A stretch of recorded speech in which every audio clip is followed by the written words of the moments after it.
पवित्र बाइबल का निर्गमन 18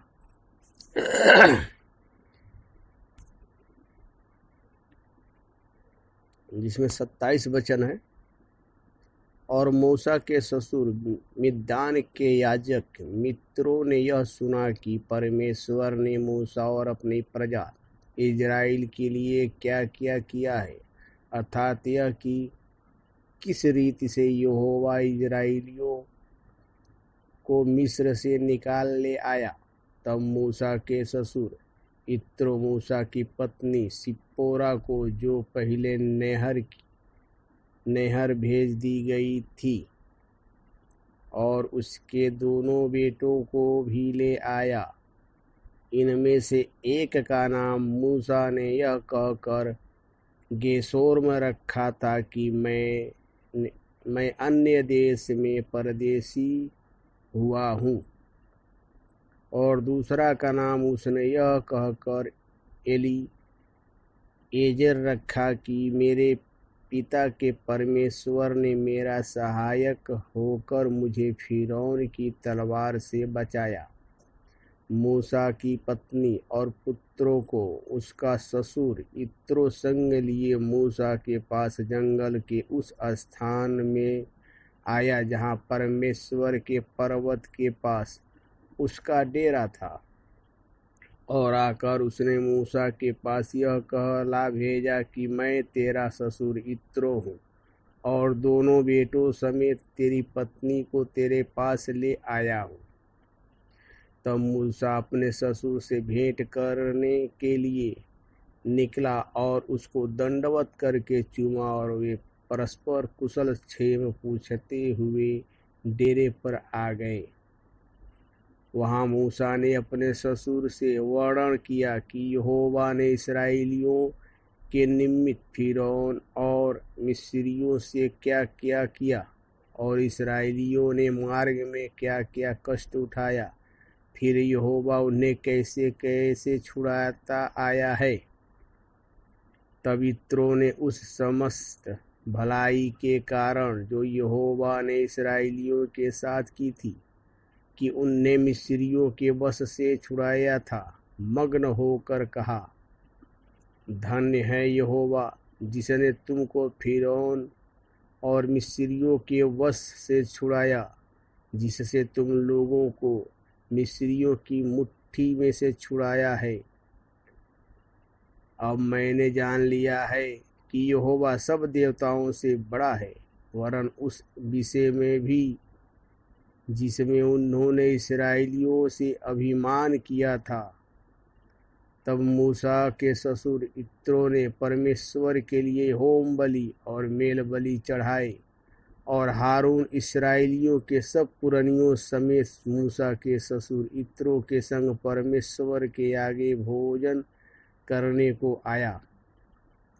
दूसरे दिन मूसा लोगों का न्याय करने को बैठा, और भोर से सांझ तक लोग मूसा के आसपास खड़े रहे। यह देखकर कि मूसा लोगों के लिए क्या क्या करता है, उसके ससुर ने कहा, यह क्या काम है जो तुम लोगों के लिए करता है?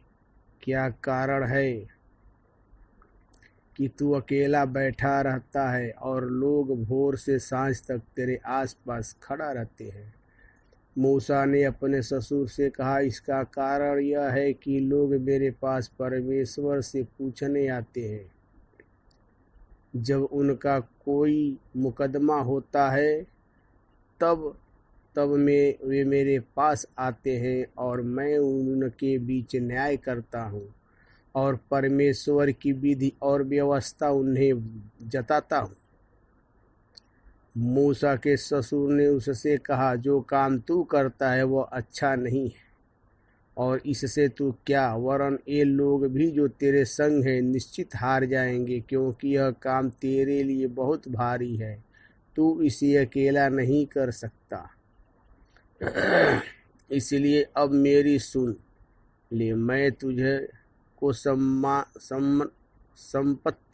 सम्मति देता हूँ, और परमेश्वर तेरे संग रहे, तू तो इन लोगों के लिए परमेश्वर के सम्मुख जाया कर और इनके मुकदमों को परमेश्वर के पास तू पहुंचा दिया कर। इन्हें विधि और व्यवस्था प्रकट करके जिस मार्ग पर इन्हें चलना और जो जो काम इन्हें करना हो वह इनको जता दिया कर। फिर तू इन सब लोगों में से ऐसे पुरुषों को छांट ले जो गूढ़ी और परमेश्वर का भय मानने वाले, सच्चे और अन्याय के लाभ से घृणा करने वाले हों, और उनको 1000-1000, 100-100, 50-50 और 10-10 मनुष्यों पर प्रधान नियुक्त कर दे, और वे सब समय इन दोनों को न्याय किया करे, और सब बड़े बड़े मुकदमों को तो तेरे पास ले आया करे और छोटे छोटे मुकदमों का न्याय आप ही किया करे। तब ऐसा बोझ हल्का होगा, क्योंकि इस बोझ को वे भी तेरे साथ उठाएंगे। यदि तू यह उपाय करे और परमेश्वर तुझको ऐसी आज्ञा दे तो तू ठहर सकेगा, और ये सब लोग अपने स्थान को कुशल से पहुंच सकेंगे। अपने ससुर की यह बात मानकर मूसा ने उनसे उसके सब वचनों के अनुसार किया। सो उसने सब इस्राएलियों से गूढ़ी गूढ़ी पुरुष सुनकर उन्हें 1000-1000, 500, 100, 50-50, 10-10 लोगों के ऊपर प्रधान ठहराया, और वे सब लोगों का न्याय करने लगे। जो मुकदमा कठिन होता उसे वे मूसा के पास ले आते थे, और सब छोटे मुकदमों का न्याय वे आप ही किया करते थे। और मूसा ने अपने ससुर को विदा किया और उसने अपने देश का मार्ग किया। निर्गमन 18 समाप्त हुआ।